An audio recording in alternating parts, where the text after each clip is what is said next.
नमस्कार सर्वांना. जय भीम, इन्कलाब जिंदाबाद, जय हिंद.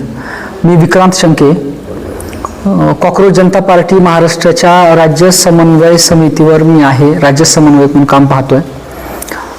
राज्यभरातून, महाराष्ट्र राज्यातून जे कॉकरोच जनता पार्टीचे इच्छुक काम करण्यासाठीचे जे सदस्य होते, कार्यकर्ते होते, त्यांची एक परिचय, ओळख आणि चिंतन बैठक, एक संवादाची बैठक या ठिकाणी पार पडली.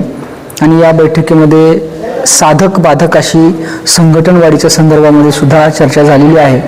त्याचबरोबर कॉकरोच जनता पार्टी महाराष्ट्र ही कोणत्या आयडिओलॉजीवर पुढे जाऊन काम करेल किंवा कुठल्या सूत्रानुसार काम करेल हे सुद्धा या ठिकाणी ठरलेलं आहे. कॉकरोच जनता पार्टी महाराष्ट्राची एक संहिता तयार करण्यात आलेली आहे. त्याचबरोबर या पत्रकार परिषदेमधून आम्ही कॉकरोच जनता पार्टी महाराष्ट्राची अधिकृत अशा स्वरूपाची राज्य कार्यकारिणी, त्याच्यामध्ये सर्वजण समन्वयक असतील, तर एक समन्वय समिती आम्ही जाहीर करत आहोत. आणि अशा प्रकारचे निर्णय या ठिकाणी झालेले आहेत. नेमकं आता तुमची पुढील वाटचाल कशी असणार आहे?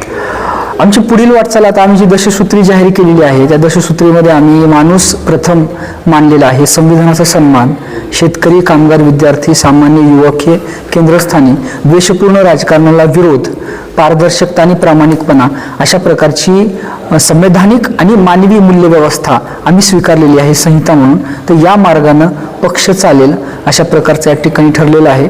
आणि वाटचाल म्हणाल तर आता राज्य कार्यकारिणीनं असा निर्णय घेतलेला आहे की महाराष्ट्र राज्यामध्ये वेगवेगळ्या जिल्ह्यामध्ये ज्या बैठकांसाठी आता आम्हाला बोलावणं येत आहे किंवा कार्यकर्ते इच्छुक आहेत, तर त्या ठिकाणी त्या सर्व कार्यकर्त्यांना भेटणं, त्यांच्याशी संवाद करणं आणि पक्षाची ही जी काही आता दशसूत्री ठरलेली आहे त्याबद्दल सांगणं, हे सुद्धा या बैठकीमध्ये ठरलेलं आहे. वाटचाल अशी असणार आहे की आम्ही संघटन वाढीवर सध्याला भर देणार आहोत आणि लोकांना जोडण्याचं काम हे प्राधान्यानं असेल.